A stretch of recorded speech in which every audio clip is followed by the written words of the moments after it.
I'm Fred Mack, CEO of Fam Spotlight and executive producer.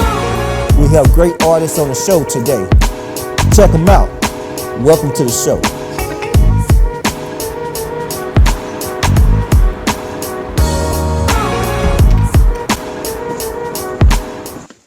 What up? What up? I'm Fred Mack, CEO of Fam Spotlight and executive producer. My guest today is recording artist Monique Nikkole with the hit song Say Yes, and the list goes on.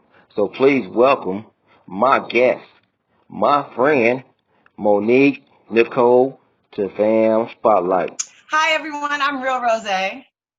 And I'm Lance Chase. And we want to thank Fred Mack for putting this together. We're having a wonderful guest with us, singer, songwriter. I think you also do. I'm probably she's a boss. Just say she's a boss. Just a boss, all around boss. Monique Nikkole. Monique Banks, thank you for being with us. How are you? I'm good. How are you? Thank you for having me. Yes. So how you been through this whole quarantine like this? You know, it's 2020. How do you feel 2020 has been like for you so far? I know everyone's been different. It's been difficult. There's a lot of opportunities that I had on the table that had to be, pushed back or canceled. But at the same time, I think that through the pandemic, I learned a lot about myself. I was able to study more and find ways to use that time constructively. So it had its positives in it as well. And the thing that I learned about it is discipline, self-discipline. So so that's the takeaways that I got from it so far. And understanding that everything is temporary. Exactly. Yeah. So I mean, it's bad like it is for everybody else, but finding better ways to use the time that you now have allotted to you, right, is important as well. So that's how I've been managing through it, just trying to get work done during that time. Okay. Mm-hmm. So besides from the social distancing, I know that you had the opportunity to see what happened to George Floyd and everything like that. What are your feelings about this social injustice that's going on right now? It's horrendous. As we know, it happens over and over. It just so happens that it's caught on video. So also, I don't want to paint every police officer or jurisdiction with a broad brush, because you have a few bad apples that behave this way. So I'm not holding everyone accountable in law enforcement, nor would I ever do that. But something has to be done. Change has to come from this. He not die in vain, that's for sure. And I think that his death is going to ignite change. It's going to ignite change. And I'm pleading for everyone to, if you're protesting, be out there, protest, be safe. Don't riot. Find other constructive ways to honor George's, Gregory, George Floyd, right? George Floyd, sorry. To honor him peacefully, to vote, to come together collectively and build another Black Wall Street. Pool your resources, come together as one. I think that's one of the things that we should take away from this situation, that we need to move as one, because of the way we have been so separated through the years. From the beginning of history, from slavery, how they would pit one against the other, the lighter against the darker, and so on and so forth. Some of how we act with each other is, that we need to change that. We need to forget about how we were like indoctrinated in the beginning and come together as one, That's what I'm seeing from this. So That's as a songwriter, and you think about social injustice songs, what is one of your favorite songs for social injustice that you remember that might inspire people today? What's Going On, Marvin Gaye. Definitely. That's a classic. Yeah. Can't go wrong with that one. No, Absolutely. no. Okay. So now, you know, I know that we kind of went in there. So since we're starting in what's been going on around in the world today, I wanted to ask you. This is just a little off, but before the quarantine, what was your plans? And now knowing what happened, what has now altered or changed for after this, you know, because now everything's starting to open back up. So what was before your plans and what has changed now? Well, I had 2 concerts that I was supposed to do and promote because I'm also a promoter. So that got put on ice, but I don't want to actually put out a date yet for those concerts because we don't know what's going to happen with the second wave. So I don't think it'll be wise to now start to book venues. New York is going into phase 2 as of the 8th. Right. So they're doing 50% capacity in certain areas and stuff. So until we get to a point where we're fully open, I don't want to book concerts per se. You know, maybe looking into doing something outdoors. You know, now, you know, where, you know, we can entertain and still be safe. You know, those are some of the things that I'm thinking about. You know, like what a drive. Before you start booking concerts, tell us about your sound and who you are. Let's set this up better before you just get to booking stuff. Tell us a little bit about Monique Nikkole and who she is as an artist and what she's doing and what style of music you're singing and bringing to our ears. Oh, okay. I think my sound is as like it's old school R&B, but not to where I'm dating myself because the sound is still current. I think I'm an old soul, so to speak, because I grew up listening to Aretha Franklin, Stephanie Mills, Lisa Morgan, Celine Dion, Whitney Houston. So it's like when you listen to me, it's kind of like, I guess, like a mix of those influences. And the others, there's like other sides of me also as an artist. Like I could do the classic R&B, but then like I have a new single that's more of what's going on today, so to speak. But still staying true to true vocals, true R&B, real singing, real R&B, if that makes sense. So I checked you out, and you know, doing my research, I noticed that you mentioned that your music is raw soul laced. What with satin. with a touch of satin. That's it. Right? So I want to know why do you say that? Because that's a lot. That's deep. Because when I sing from the heart, and it's raw. And that's like the best description for me as an artist. I'm raw, but I could be rough around the edges, but at the same time, I could be smooth. Right. So it's a balance. It's like the two worlds come together and they mix well. So that's the best way to describe my music and who I am also as an artist and as a person.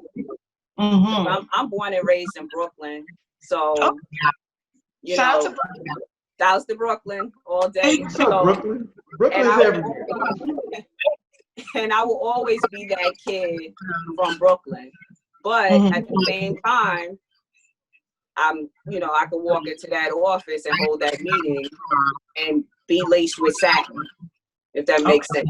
No, that makes absolutely sense. And then I could go and put my Jordans on and, you know, they could do what it do out there with my jeans and my tank top. So I think my music is reflective of who I am as a person. Okay. Well, look, my DJ Player for Life, he got one of your joints that we like to play, and I really like this version, and it's called Say Yes. And if he can cue that up, we're gonna play a little bit of that so people can get a feel for what you're doing and how you're doing it. Okay. DJ Player for Life. Thank you. We're gonna cue this up. Fred back. Turn it up a little bit so we can get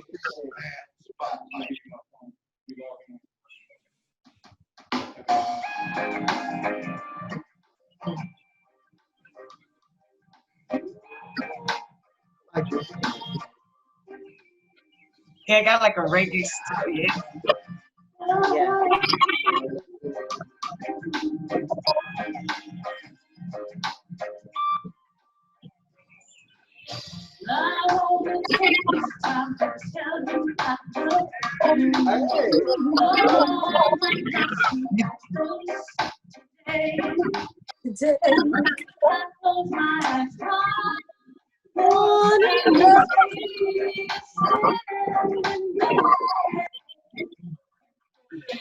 I want you to know that I'm ready to go. Let's give it about 2 more bars. If you want to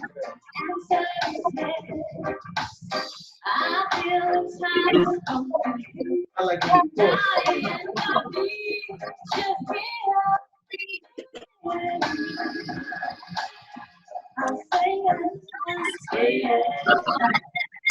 I need you to know now.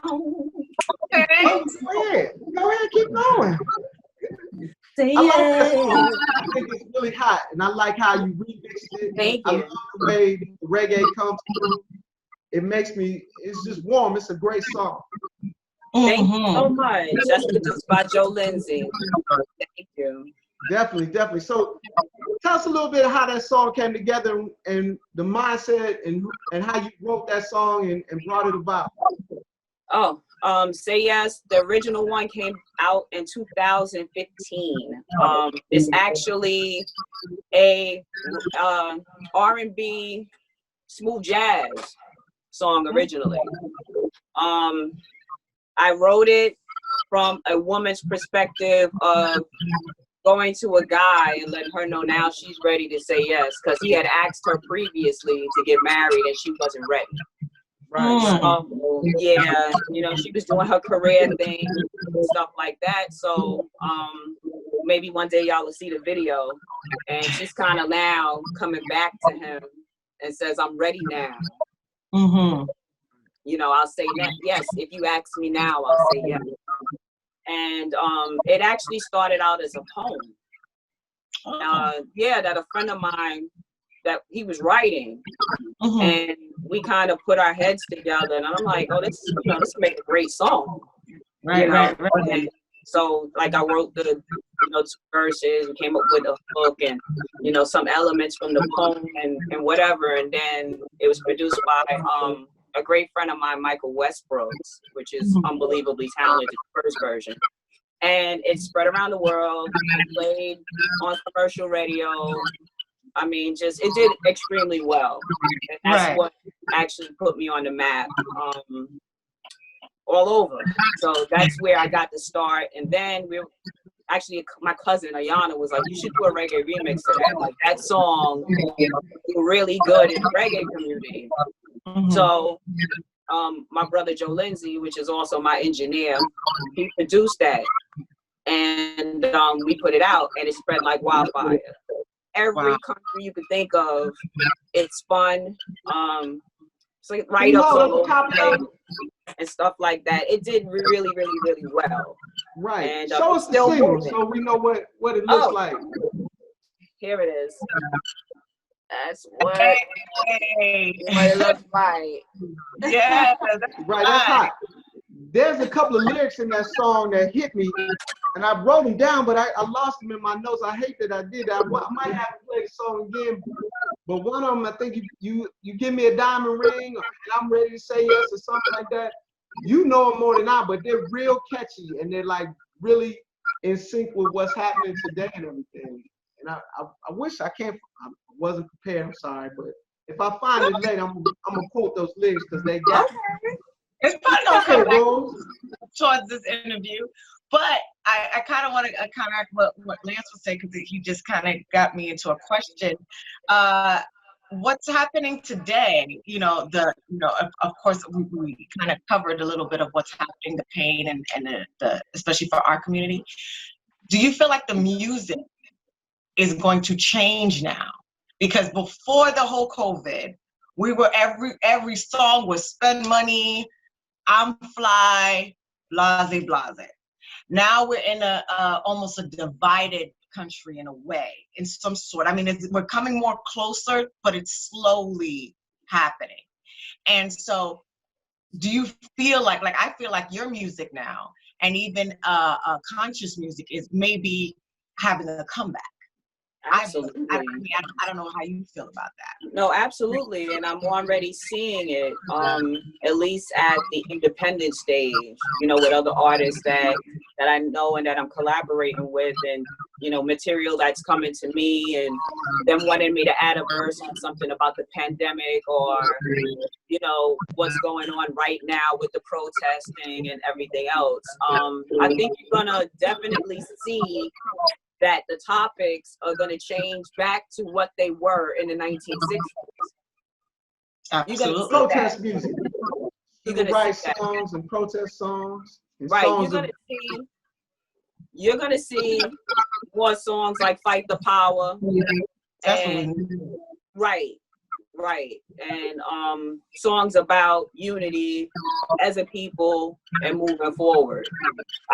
Yeah, definitely. I think that as a creative, you get your inspiration from what's going on around you, or what's hurting you, or what's going on. You're not like in a bubble. So you're affected like everybody else. And just like it's going to affect how you live your daily life and how you think, it's going to affect the artist and by way of how they communicate their music to people. Speaking on that, speaking on how you communicate your music, I know that you write.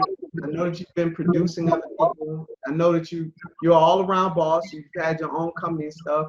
We were just talking earlier before we picked up about you wearing several hats while you were promoting and performing. What is the best part about the business you like most? Is it the creative side, actually writing the music and composing songs, or is it the business side? You know what? This is going to sound bad as an artist, but when I started in this industry, I started on the business side. So managing, I had my own production company, I had a publishing company, and I was dealing with other artists. So that side, although my creative side is natural, that side is strong. And it's kind of hard sometimes to tear yourself away from that left side of your brain. I think that's the side that handles like the business and then deal with the creative side. And I have to find a way to balance it, which it can be difficult. From what I read, you was business side, and then you just decided I should just be a performer and start performing. Is that how that happened? It did. I felt that why not invest in yourself as an artist? You're investing in everybody else's dreams. Why not invest in your own? And develop yourself as an artist. You only live once. Like, why be able to sing? And music is a ministry. It helps people. Why not put your gifts out there? So in 2014, that's when I started working on my own material. And then, Say Yes came, and then it just hasn't stopped. But I find a way to balance them both. Would it be nice to just perform and have other people handle the business end? Probably, but I do have a little bit of control issues.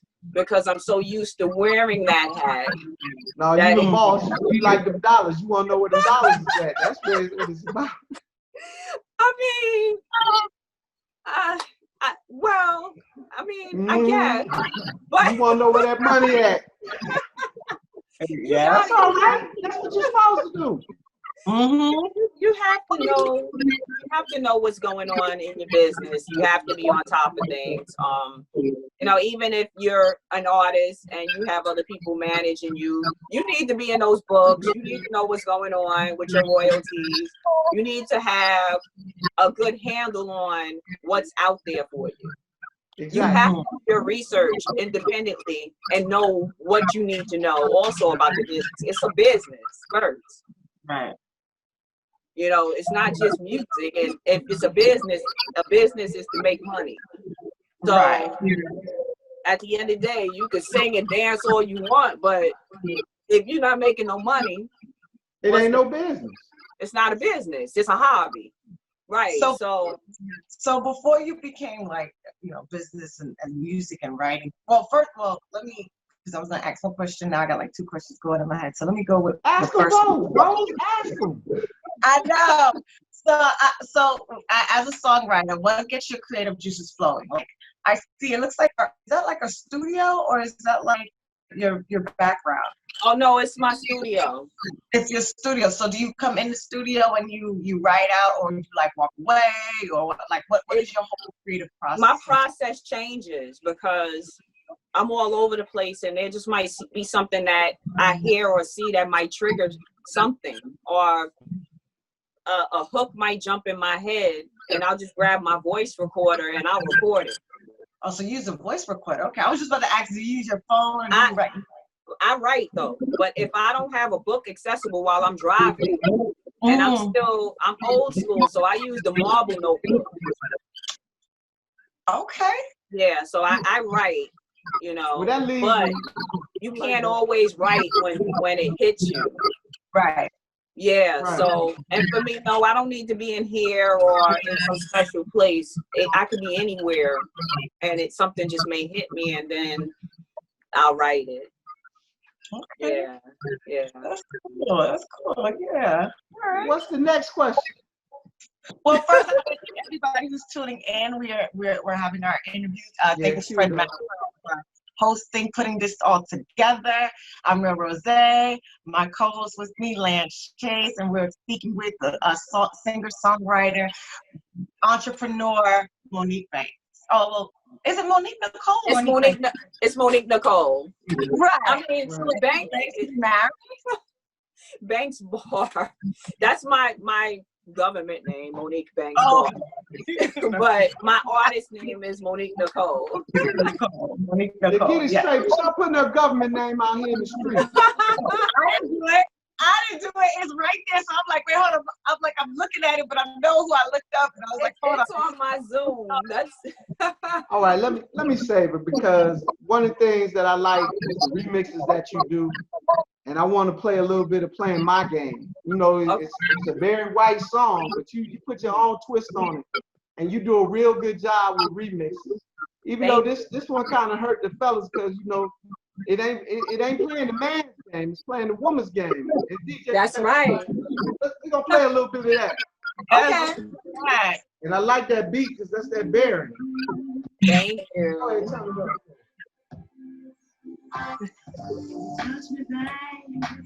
Hey. That's how you market it. Put it up there. Oh, no, baby. But it's a matter of time. I'll get you out of mind.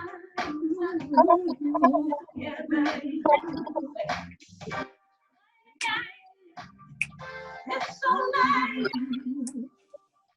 Think you're going They go to remix.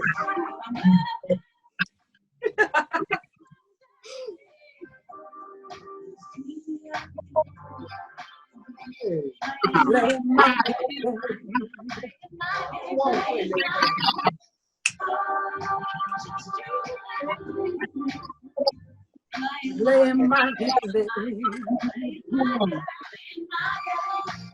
All right. That is so relatable, I swear. Yes, because it's our game. We gotta let them know.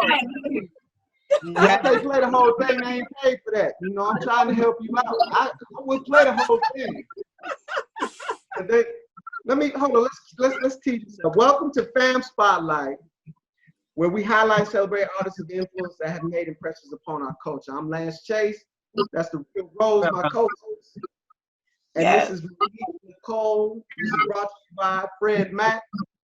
And this is Fam Spotlight. So when you go about remixing the song, you know, only Snoop Dogg does it better than you. You know, what songs do you choose to remix and put your spin on it? Because it got to be right. You do it right. Yes, yes. That one in particular, I was driving home and I heard the Barry White version, which, you know, we all know, grew up on. And I'm like, that would be good from a female perspective. So it was something that just happened to pop up. And then I was like, oh, I'm playing your game, baby. No, you playing my game. So that was the inspiration for that song. As far as the other remake, which y'all didn't play yet, I don't know if I should let that out the bag. Wait, hold on. Save it. Don't do that. I got that coming up. All right. So when we talk about that one, I'll tell you what happened and how that came about. But a lot of times when I do a remake, like the songs that I have on my mixtape, I have a song by Stephanie Mills on my mixtape. Wait a minute, what mixtape? She's my favorite artist. The mixtape? Oh, it's right here. Show me the mixtape. It's straight from the crates. Okay. That's volume 1 or 2? That's volume 1. Now what's on that one? Ooh. So you got What You Gonna Do With My Lovin'. You got Rapture. You got Don't Make Me Over. You got Baby I'm Scared. And you have What You Gonna Do With My Lovin', but the music bed is Live at the Barbecue by Main Source. And Too Hard, which is Stephanie Mills and Teddy Pendergrass, but it's me and Venora. I had Tony Steele featured on here, and another artist named Dark. You give it too much. I already know a couple of ones I want to hear already. So when you do that, is there something that about the song that just resonates with you? That it takes, you know. Now this project was actually unique in how it came. My brother, which is on the cover with me, he is the DJ, so to speak, and I'm the MC on this project. So you have old school R&B married with music beds from old school hip hop music. You know, so it was his idea to do this, and he's been coming to me like year after year, like, we got to do this mixtape. So finally we etched out some time. We have other DJs on here that are also featured, like DJ Scratchator. He DJs for Busta Rhymes, and we have another DJ, Cool KG, who also came onto the compilation. And what they were tasked with was to find songs, marry them together, bring it to the table. And if it's something that was in my spirit, we did it. Dope. And that's how it came about. Now, as far as doing the Stephanie Mills songs, I mean, that's my girl. So that came from here. That's what I grew up singing. So I had to do like the 2 Stephanie Mills remakes on there. So that's how that project came along. And volume 2 will be coming in August. So, and actually we have a reggae version to the first one that's coming out as well. Okay. Where we're using the same records, but now putting it on reggae beats. So we have. I'm in Chicago. You gonna have a house version? Chicago, we like house version. I know. I don't have any house records, believe it or not. But I should. House song. You got to get on that. Yeah, What did you Jersey. say? I found out Jersey got like a little bit of like it's a different type of house. It's like Boston, kind of like a little bit more hip hop-ish, but it's still like Yeah. a bit of a house thing. Yeah, house music is.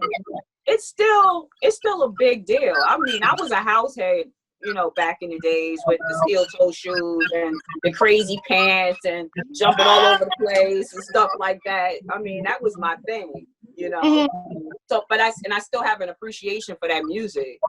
mhm. So yeah, we should add something You like gotta that. get on that. You know, you got all the great house DJs, Louis Vega and all them guys is in New York. You need to work with somebody on the house version. I Yeah, want to hear that. That would be really agreed. good. Now That's you, a great now, suggestion. I want to go into your history because I did some digging. Mhm. You've been singing since 2? I just want to get that correct. Yes. Since 2. Well, how did your family even like proceed? Like what was like the whole like? Did they automatically were like, we need to put you into music, take you to singing classes and stuff like that? How was That's a no. That's a no. I grew up in a strict household. My father was a singer, Mhm. but he was a lieutenant on the fire department in the city. Oh, so you're I straight. don't like the way that. So back then, I don't know if you know really about the New York City FDNY, but he was like the only black person or one of one like a handful, and he was a supervisor. So he came up during rough times, and like as they would say, or my grandparents, there's no shucking and jiving. You're not gonna be one of those out there singing and shaking your tail. You got to go to school. You got to get an education. You got to be gainfully employed. So that wasn't something that was supported growing up. Right. Singing is a hobby. Mhm. That's not a career. You go get an education and make something of yourself, and then come back to the music. So that's exactly what I did. And I'm glad that I listened. I have no malice towards my parents because you know what? I was able to solidify myself and wound up with a great career. I live fine, thank God. God is good. And that's because I had that foundation. But at the same time, I kept my ear to the streets and I managed artists and I did other things on the business end. So I was always connected to music. Right. And, So what was the challenge? What was like the big challenge? Because you were going to school and, because now you see people like, Lil Wayne who went back to school to get his English degree. And then Meg Thee Stallion is doing her, she's doing school while rapping. So you as a person who's been there, done that, what is like the challenges and what is your advice for someone who is in school or is thinking of going to school, but they're also an artist? Go. Just go. You know what I mean? It's like for me, people always ask me like, how do you do it? Like you have your career. I have 2 careers. So you have your 2 careers, you have your children, you have your husband, you have your home, you have all of these things going on. How do you do it? How do I do it? I just get up and do it because the time that you take to ponder about it, you're wasting time.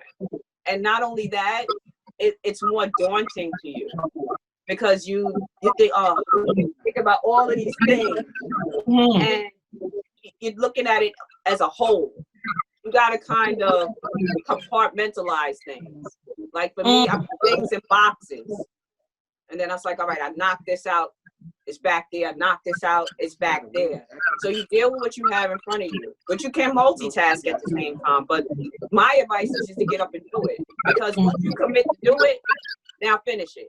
Right. So that's my mind. That's what works for me.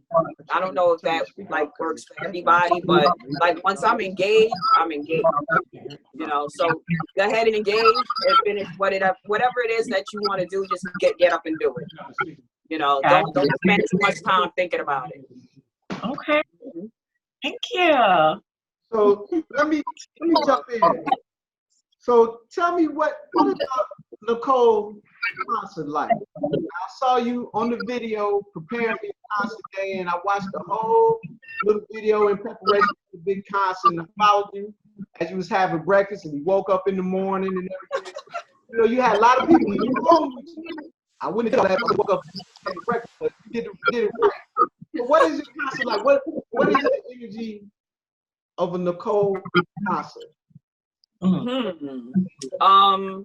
It's very intimate, you know, because I view everyone in there as family and friends. So we will have a dialogue. I will come out there, reach out and touch you. You know, it's warm. Whether it's a big venue or it's a small venue. I think that what you get from me is real, it's authentic, because this is who I am. You know, like I'm a hugger. You know, you can't hug nobody now. But you know, but I think that no matter, like I said, how big the venue is, that you feel my energy when I come in there, and I feel yours. You know, because I'm in tune with what's going on around me, because I'm a people person. Right. So I think that's what you get when you come find me or come see me, and you'll get real music. Oh, now that you said that, you just gave me a great segue. DJ, come on, give me a little silly. That's right. You know, this is one of my favorites. When I saw you did this, I said, this girl can sing. Oh, thank you. And this is intimate too. Oh my God, how I love you. How I want you. You can't say that. Think that you can ever want me to. How I love you. You're just to score, and I know that I should be looking for more. What could it be? See, what could it be?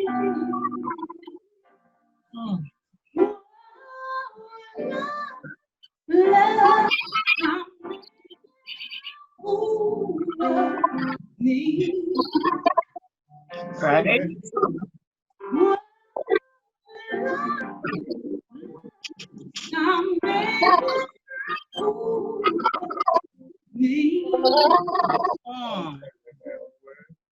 That is something else. Dance, That song? yeah, that make me want to slow dance. Grab somebody. That is, yes, not everybody can sing. That's certain. You gotta have a certain type of vocals for that type of song. Yeah. Thank you so much. Yes. Certain kind of soul. You know, you was deep in the party, slow dancing with the little red light on, huh? How'd you know? Yeah. You know, how do you prepare for your vocals? Because I know everyone has their own different things. Is it like certain things you drink, or do you take like have to sleep a certain time, or what's like a bit of your regimen? Well, the best thing is rest, which I don't get much of, so forget that for me. But that's Shaka Khan says rest. You know, and she's right. She's right, because your vocals are part of your body. So if you're run down, they're run down. But how I combat that, I use a tea called throat coat, and that helps me tremendously. Really? So I use that. I'm not really a lemon person and honey person, but every now and then I will use some honey. But throat coat is my go-to. And also warm it up. You know, you have to warm up your vocal. You know. And even in the summer, I wear scarves. That's another thing. Like, I'm very protective of my throat. So a lot of times you see me wearing a scarf, and I find that helps me as well. Oh, wow. Yeah, that's your instrument, right? So what's your favorite genre of music? What's your favorite style of song? What do you like to sing the most? R&B. I love R&B, but I also love jazz. You know, but I sing more R&B than jazz. I did a couple of jazz songs on my Christmas album, which had ignited. Album? Oh, All right, What's here's on my. it? That's And the that's a Christmas. Merry Christmas.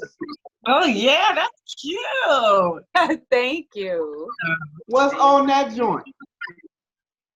I have Give Love on Christmas Day, which is it's upbeat.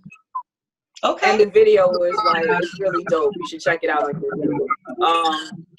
This Christmas song, Oh Holy Night, Winter Wonderland, Are they and all Do You Hear remixed? What I Hear? They all remixed, And or they my all... two favorites are, Yeah. it's hard, they're all my babies, but Oh Holy Night and Do You Hear What I Hear? Some people think it's Do You See What I See, but it's Do You Hear What I Hear? How long you want I it thought it was Do You See What I See? Damn. I'm sorry. I didn't hear your question.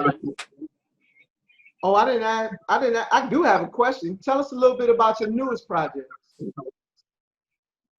Can you hear me? Did I go down? No, I hear you. I don't know if her connection froze. Oh, she froze. We lost it. Oh, here she goes. She gotta put the volume. Her mic is off. Oh, can you hear us? Your mic is off. If you can hear us, your mic is off. Mike, your mic is on. I think she froze again. She froze. Well, what's up Anyway, about how y'all doing? there If you just go. tuned in just a moment, we're having a bit of a, little glitch. Hit the Come right recue. back. Exactly. There she goes. Wait, is she coming back? She's coming back. Just a bit of a Broke the glitch. internet. You guys been watching. I used the bathroom. This was the time to go, but now you back. Let's tee it up. Welcome to Fam Spotlight. I am Lance Chase with my co-host, Real Bro. Yes. And our guest is Monique Nikkole, singer, boss, extraordinaire, producer, arranger, everything, just all around boss. And this is brought to you by Fred Mack and Fam Spotlight. Absolutely. We lost you a little bit. You broke up, but you're back. So I couldn't get the answer to the question I asked, so I'll just ask you again. Tell us a little bit about your newest projects and what you got going on. Oh, your mic. Can you hear us? Your mic is on.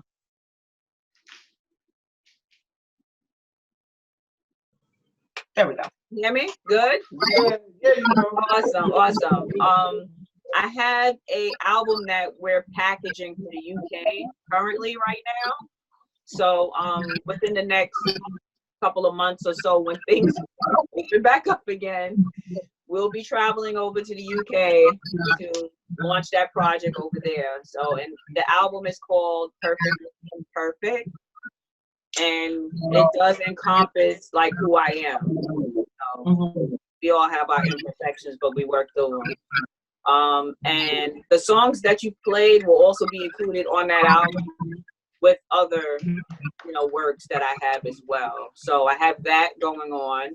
I have my new mixtape that will be coming in August. And at the end of July, What's the name of the mixtape? Oh, Straight from the Crates, Volume 2. Okay. Straight from the Crates. And then the new single, do you gotta show? Can you show that to me? And then, the new single, I don't have the new single artwork yet. Oh, okay. What's the name of it? Yeah, it's called Red Bottoms and Lingerie, and it's featuring Little. Yes. It's featuring Little Flip. Yeah, we taking a walk on the other side. Oh, yeah. Yeah, I like them lyrics. Red bottoms and long. What? Red bottoms and long lingerie. Red bottoms and lingerie. Oh. Okay. With Little Flip. How was working with Little Flip? Actually, it was very easy. My manager Michael Stemley contacted him. We did his part. He sent it over, and now it's time to put it all together. It was very easy, very professional. I couldn't ask for a better partnership there. You know, all the pieces came together. Yeah, he's a hard worker and he's extremely talented. And I'm happy that we're able to work on this project together. Yeah. That is Yeah. Rose, you got anything left? I'm all out of questions. this is a big. I always have to ask every artist this. So you guys will be hearing this all the time. I have to know what inspires you, what motivates you. What inspires me? Yeah, what motivates you? Yeah, both. So As far as my music or just life in general? To get you going, because you do a lot. You wear a lot of hats. So My children are my biggest inspiration. and You know, I have a daughter and a son. My daughter's gonna be 16 and my son is 13, and they inspire me to get up and motivate me every day to push forward. You know, so they're a huge part of that. I think the monetary side is a good motivator as well. Mm-hmm. You know, because and always wanting to better yourself. You know, it's like when I get up in the morning, it's like, okay, what can I do different today to push whatever it is that I need to do forward? Right. Yeah. So like when I open my eyes, I pray. I'm thankful for my family, and then it's like, all right, what are we working on today? What do we need to do? So I think that my family motivates me. I think God motivates me. Life motivates me. Like I feel like here, growing up in the United States, although it's not perfect, nowhere's perfect, but this is the land of opportunity. And to me, that's motivating. You know what I mean? Like you can do anything that you want here. Right. You're free here. So you're just making excuses if you can't really get up and push forward. So yeah, I think I'm motivated by God and my family, and you know, and money. You know. let's move on that positive motivation. I'm gonna bring in Fred Mack. It's been a Fam Spotlight special edition with Monique Nikkole. And thank you so much. I'm gonna bring in the Mac man so he can say goodbye. Yeah, Fred Mack's gonna join us for a second.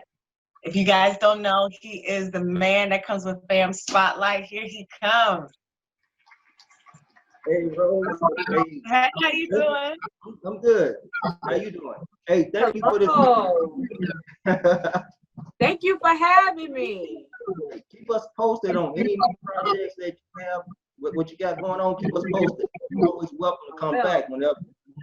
Thank you. Thank you so much. I really appreciate the invitation. I had so much fun with all of you. Thank you. Thank you. Thank you. It's been a Fam Spotlight production.